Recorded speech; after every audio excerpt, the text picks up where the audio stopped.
Nilivyokuwa nimeanza kushikashika hela baada ya kuwa na safari yangu kutoka Tanzania, hela ambayo nilikuwa naizungusha, japo nilikuwa ni hela nyingi, inaonekana nina hela ila sikuweza kununua gari. You understand? So nilikuwa nachukua magari ya baba mdogo. Alikuwa na hali ya fulani hivi. Na mimi gari nimekuja kujifunza ukubwani. Nyumbani nimekulia magari hapo, lakini sikuwa napenda hivyo vitu. Kwa sababu nilikuwa introvert and sikuwa interested, na sipenda magari.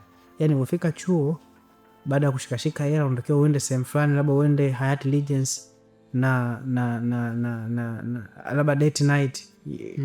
It's fun ukiwa na drive kuliko ukiwa umekodi Bolt. So nikatakiwa nijifunze. Nakumbuka jamaa alinifundisha alikuwa anaitwa nani sijui, alikuwa anasoma Kairuki, lakini alikuwa na kagari kake ka ST. Kwa alikuwa ananifundishia pale Muhimbili hivyo. So nilipojifunza sasa kwa wenzangu, kwa sababu tayari nimeshika hela, nikaona pia it's fun nikiwa na gari.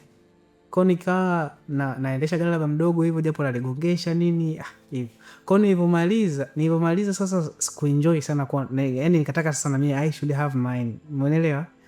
Yes. So nilipoenda Dubai baada ya kupata hela hivyo, ambao naona kabisa this is my money, nikasema ngoja ninunue gari.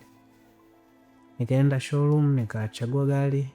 Actually kama nilivyokuambia nilikuwa sijui magari. Kwa hata lile nilikuwa na idea ya mtu. Sio kwamba ni kitu ambacho nilikuwa nakipenda mimi. Ndo mazuri haya. Hili ndo nimeambiwa zuri, kwa hiyo nipe hili.